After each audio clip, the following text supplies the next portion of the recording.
Hi, hello, welcome back. Now in this video I'm going to review my Turbo T40 from Harvey and why it's leaving my shop. Now there are a few reasons why this lathe and the other one is leaving the shop, and I'll tell you more about those in a few minutes. So first let's go through some of the features and some of the things that I really like about this Harvey Turbo T40 lathe. Now everything is cast iron, so that's probably one of the best thing on this lathe. Everything is nicely rounded, there are no sharp edges. All the mechanisms, so on the banjo here, the lever, this lever here, the locking lever on the tailstock, the little screw here that locks the quill here, everything is super high quality. Now when I got the lathe, I did have to play around with the screw down there on a plate. That's so try to show you the nut on the inside. So that's the nut, and you tighten it and loosen it depending on how tight you want the banjo to be. But also what I think it's much better explanation is how high do you want your handle to grip. That's the easy explanation, let's say. So when it came right from the package, the handle was locking, let's say, somewhere around here, and obviously that is in the way of the tool, so I just loosen it up a little by little until I get to this point, and that's now out of the way of any handles or anything, and it's just a little bit personal preference, let's say. And like I said, all the locking levers really has a nice positive feel, nice. You feel actually that you tighten it. Not sure how to better explain it, but it's nice tactile feel. As well with this one, it's one of the best handles that I've had pleasure to use on a banjo like this. It's nice and big for my bigger hands, so I really don't like the small screws here, or knobs, levers, whatever you want to call these. And here some of the feature as well is it always stays up, the locking lever, and it doesn't have any set screws or anything that it rests on, so it just stays up when you don't want to lock it, so you can slide it around and then you just flick it down and it's tight. If you need a little bit more pressure, just tap it a little bit, and that's it. And this moves really freely, really no issue there. Like I said, all of the castings on this lathe is spot on, so the finish, the top finish and everything, the paint, everything is nice and quality. The levers, like I said, really nice, positive tactile feel. Now of course, with any machines, with any product, you always have things that you really like and things that you don't like as much, or you don't like at all. So now one of the reasons why this lathe will have to go is because of the sound it produces through the microphone that I'm using here.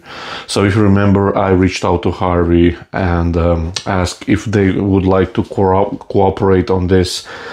So this will be more of my filming and YouTube lathe, let's say, and this Killinger here is more of a production lathe for any of the commission work, production or stuff like that. Now, although it's a great lathe overall and everything, there are a few things, like I mentioned, the noise it produces. At first we thought it was bearings, and they send out completely new spindle with bearings, and I have a separate video on changing those. It did help out a little bit. It was definitely a bad bearing right from the factory. It can happen during the install, or something went bad there, but it can happen. But I'll talk about customer service in just a few seconds. But that sound sort of really weirdly translate through the microphone onto video. which I really have to do a lot of post edit to remove most of that whining sound. Now engineering said after that, changing the spindle video, they said it was quite a normal, let's say, sound, and I can verify that in reality it's not that loud. It's not like a Reeves drive or anything like that. It's not, and you'll hear that hopefully with this new setup.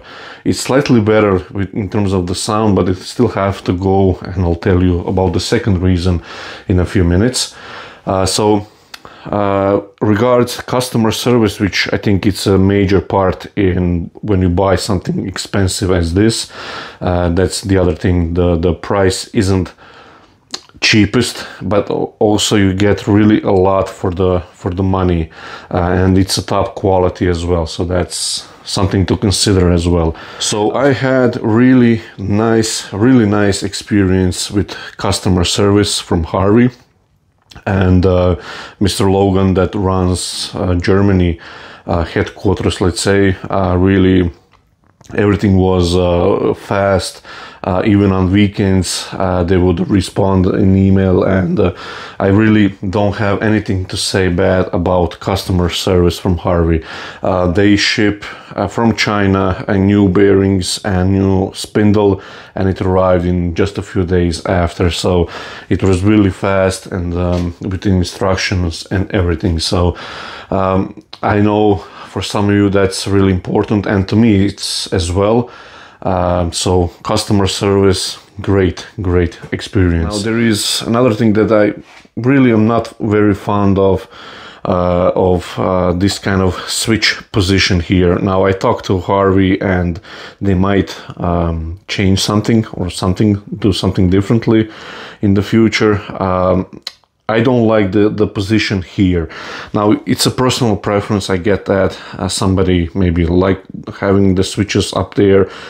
For me, it's much more of a muscle memory to switch off the lathe down there. So I'm turning here, so it's an extra effort to go with your hand above rotation here, so you can have a big ball here and you're standing outside the line of fire. So you have to somehow reach, you know, over, and if you need to shut off the lathe immediately.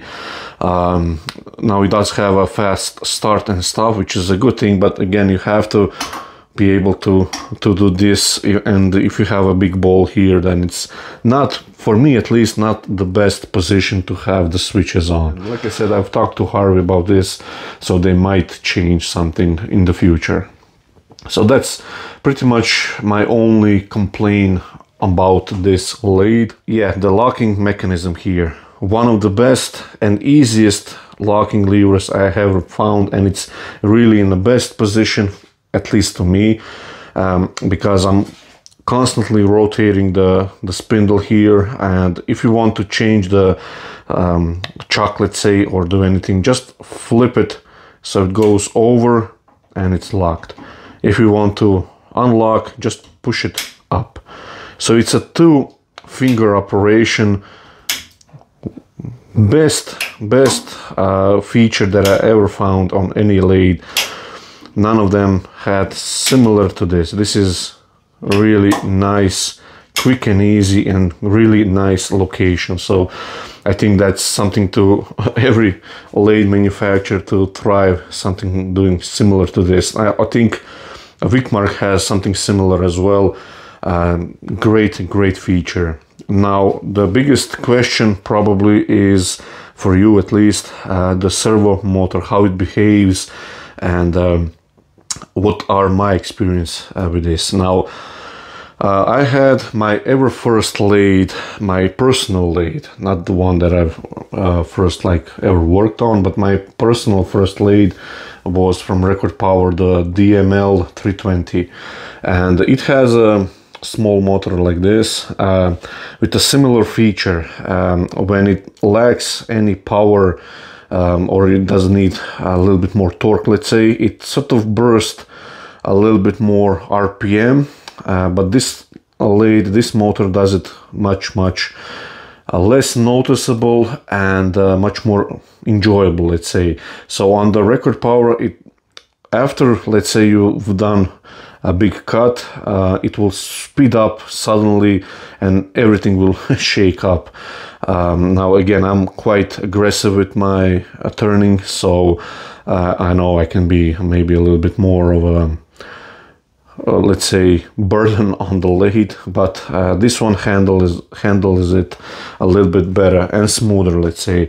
So the transition, it is a transition you hear slightly burst in RPM, how it compensates for RPM for the torque and everything, but it's done in a millisecond, so it's not that it will shake the lathe and that you actually notice it other than the sound. So, and I mentioned that in one of my videos, and I kind of got used to it, and I've been turning lately a few bigger balls, 11 inches, without any problems.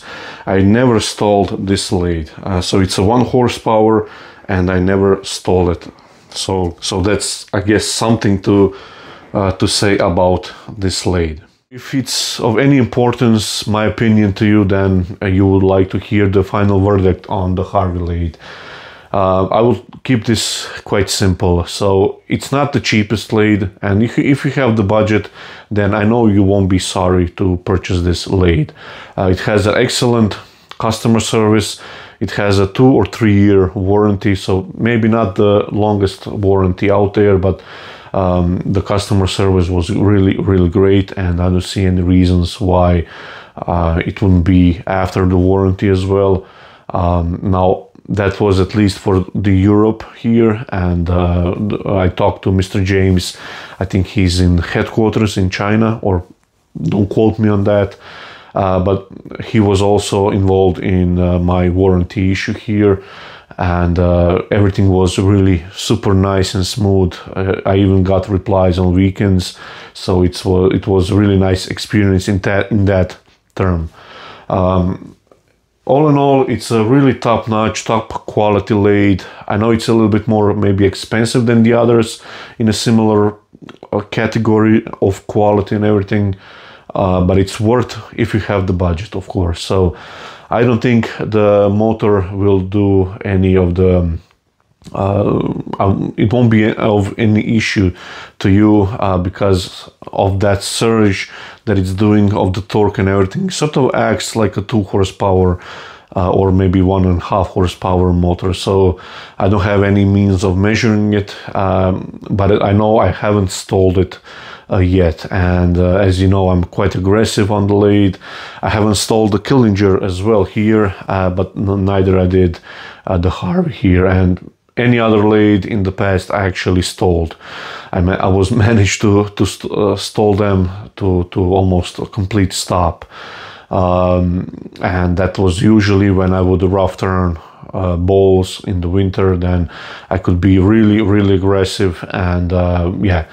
So just to keep it simple, if you're in the budget, because it's not the cheapest lathe in this category, I would highly recommend it. I don't think you'll have any issues with it. It's a nice, solid, smooth lathe, and you should be able to get a lot of working hours on it. So again, thank you for watching. Thank you for everything. Thank you for supporting my work, and see you in the next video.